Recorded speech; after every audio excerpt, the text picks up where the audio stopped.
अस्सलाम वालेकुम जी, मेरा नाम आमिर बिलाल है। नाज़रीन, इज़राइल की जानिब से कोई भी कदम उठाया जाता है उसकी आलमी मीडिया के ऊपर, आलमी सतह के ऊपर उस तरह बाज़ गश्त नहीं होती। लेकिन जब कंपैरिजन किया जाता है कि वो जो इक़दामात उठाता है, वो जो एक्ट करता है, वो बिल्कुल सिमिलर होता है। किसी मुस्लिम ममालिक की बात कर लें, किसी और गरीब मुल्क की बात कर लें, तो जब वो मुल्क कोई कदम उठाता है तो उसके ऊपर पाबंदियां लग जाती हैं, उसके खिलाफ तमाम तर इक़दामात किए जाते हैं, इवन के सम पॉइंट्स के ऊपर इन्वेड भी कर दिया जाता है। लेकिन इज़राइल मुसलसल इन चीज़ों की खिलाफ वर्जी करता है, उसके खिलाफ तो कोई भी आवाज़ बुलंद नहीं करता। अब एक आबी दहशत गर्दी जो कि पाकिस्तान में अक्सर सुनने को मिलती है, जब भारत की तरफ से वायलेट किया जाता है सिंध तास मुआहदे की और उसकी ट्रीटी की जी खिलाफ वर्जी की जाती है, तो पाकिस्तान इसके ऊपर एहतजाज करता है। तो अक्सर लोग कहते हैं अच्छा जी आप डैम बना लें, आप इस चीज़ के ऊपर क्यों इतना वावेला करते हैं, आपको इसके ऊपर एतराज़ नहीं होना चाहिए। बिल्कुल नेचुरल प्रोसीडिंग होती है कि वहाँ पर पानी इकट्ठा हो गया, उसको वो छोड़ देते हैं। लेकिन आपको जब आज की वीडियो में बताने की कोशिश करूँगा कि इज़राइल फ़लस्तीनियों के साथ क्या कर रहा है, तो उसके थ्रू आपको अंदाज़ा हो जाएगा कि असल में मामलात चल क्या रहे हैं। अब इज़राइल की जानिब से गज़ा पट्टी पर फ़लस्तीन की तरफ जो फ्लड गेट्स हैं उनको खोला गया है और यहाँ पर सैकड़ों एकड़ फसलें जो फ़लस्तीनियों की थी वो तबाह बर्बाद हो गई हैं। मैं कोशिश करूंगा कि फुटेज में आपको दिखा सकूं जिसमें आपको अंदाज़ा होगा कि यहाँ पर कितने बड़े लेवल के ऊपर वहाँ पर फ़लस्तीनियों को तबाही का सामना करना पड़ रहा है। और यहाँ पर एक और अहम पॉइंट है, अहम चीज़ है, वो ये है कि ये फॉर द फर्स्ट टाइम नहीं है। हर साल रेगुलर डेज में इन्हीं दिनों में विंटर के अंदर ये फ्लड गेट्स जो हैं इनको ओपन किया जाता है और जानबूझ के किया जाता है, ना वार्न किया जाता है, ना बताया जाता है कि इसके ऊपर हम ये कर सकते हैं। और उनको पता है कि प्रोटेक्शन के लिए फ़लस्तीनियों के पास कोई ऐसा सिस्टम नहीं, उनके पास उस तरह डैम्स नहीं कि वो ये तमाम तर जो दहशतगर्दी की जाती है उसकी प्रोटेक्शन कर सकें। इसके अलावा ये हर साल तो किया जाता है, जबकि इसके अलावा इज़राइल की जानिब से अगर बात करें तो जब तुर्की की जानिब से मदद की जाती है, दीगर मुस्लिम ममालिक की जानिब से फ़लस्तीनियों की मदद की जाती है, तो उसको भी इंटरसेप्ट किया जाता है। अब हाल ही में जो चीज़ें सामने आई उसमें जो फ़लस्तीनी अथॉरिटी है उसकी जानिब से ICJ में ICC के अंदर जो एक पटिशन दायर की गई, उसमें जो प्रॉबिंग क्रिमिनल प्रोसीडिंग के ऊपर जो इन्वेस्टिगेट करने जा रहा है ICC, तो उसके ऊपर भी तेज़ी का मुतालबा किया है कि इसके ऊपर जल्दी जल्दी इसके ऊपर इन्वेस्टिगेट किया जाए, इसको लटकाया ना जाए, क्योंकि ऑलरेडी 3-4 साल से डोनाल्ड ट्रंप के दौर में ये मामला जो है ये लटका हुआ था। अब उसमें ये है जो चीज़ें सामने आई, जो वहाँ की जो वज़ारत ख़ारिजा है फ़लस्तीन की, उसने जो चीज़ें सामने रखी ICC के, उसमें उन्होंने कहा कि ये कोशिश कर रहे हैं कि तमाम तर लोग जो हैं उनको इतना तंग किया जाए, इतना फ़लस्तीनियों को तंग किया जाए कि इनके लिए यहाँ पर रहना मुश्किल हो जाए।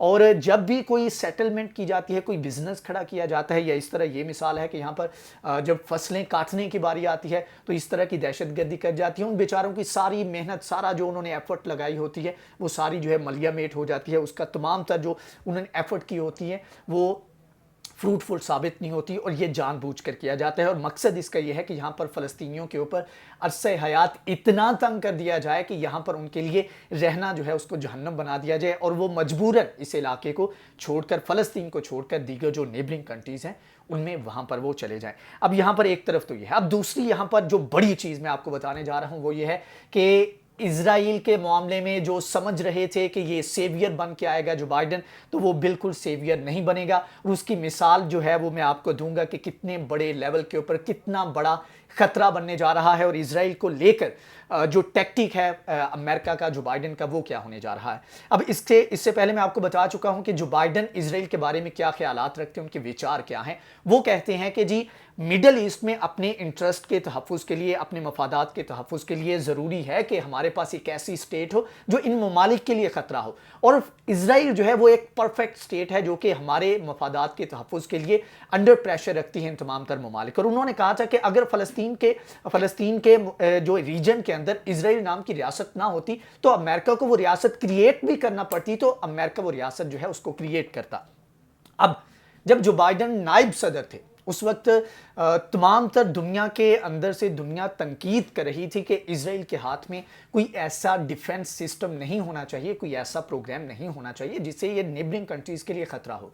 तो उस वक्त अगर किसी एक बंदे ने सपोर्ट किया था इनके प्रोग्राम को और जिसके ऊपर तनकीद की जाती रही जो बाइडन के ऊपर, तो वो जो बाइडन था जिसने इनका प्रोग्राम जो था उसको सपोर्ट किया। उनमें एक जो प्रोग्राम था वो डिफेंस सिस्टम था, एरो डिफेंस सिस्टम जिसको जो बाइडन ने उस वक्त सपोर्ट किया था। और बड़ी पेशरफ्त यह है कि जो बाइडन ने उसी प्रोग्राम के तहत कॉपरेशन शुरू कर दी है।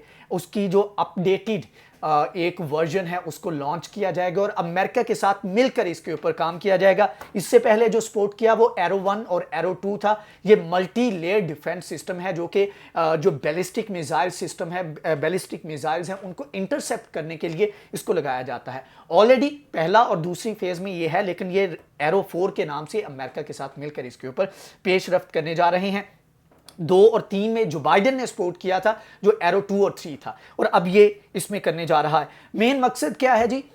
ईरान की तरफ से खतरा है। ईरान का जो मिसाइल प्रोग्राम है उससे खतरा है, उससे पूरी दुनिया को खतरा है, उससे इजराइल को खतरा है और उससे पूरे रीजन को खतरा है। लेकिन जो ईरान का अगर डिफेंस सिस्टम है या ईरान का जो मिसाइल सिस्टम है उससे आपको खतरा है, तो क्या आपके जो मिसाइल प्रोग्राम है, आपका डिफेंस सिस्टम है, उससे किसी को खतरा नहीं? तो यहां पर भी आपको एक डबल स्टैंडर्ड नजर आएगा। जब ईरान की बात की जाती है तब तो पूरी दुनिया खतरे में आ जाती है, लेकिन जब इजराइल की बात आती है तब तो कोई बात नहीं करता है इसके ऊपर। तो ये डबल स्टैंडर्ड है जिसके बारे में एटलीस्ट हमें पता होना चाहिए, ताकि जब भी कोई खबर आए, जब भी कोई इस तरह की चीजें आए, तो अगर कोई इस तरह को डिफेंड करने की कोशिश करता है अमेरिका को या जो बाइडन को, तो आप इस चीज के ऊपर उसका जवाब दे सके।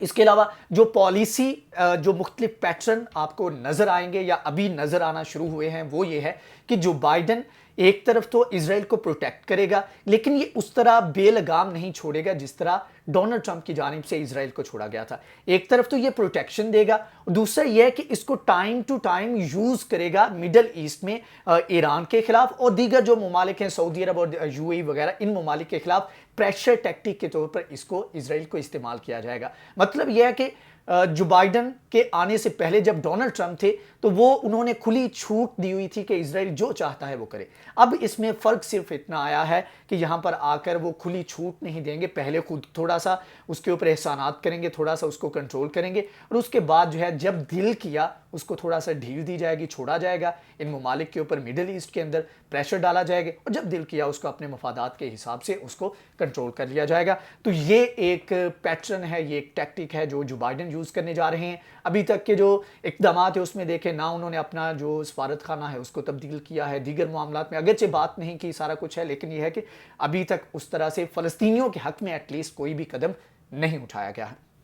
तो ये डेवलपमेंट है जिनके बारे में आपको बताना ज़रूरी था। अगर आपको ये वीडियो पसंद आई है तो इसको लाइक करें, शेयर करें, हमारे चैनल को सब्सक्राइब करें। नेक्स्ट वीडियो में हाजिर होंगे, तब तक के लिए अल्लाह हाफिज़।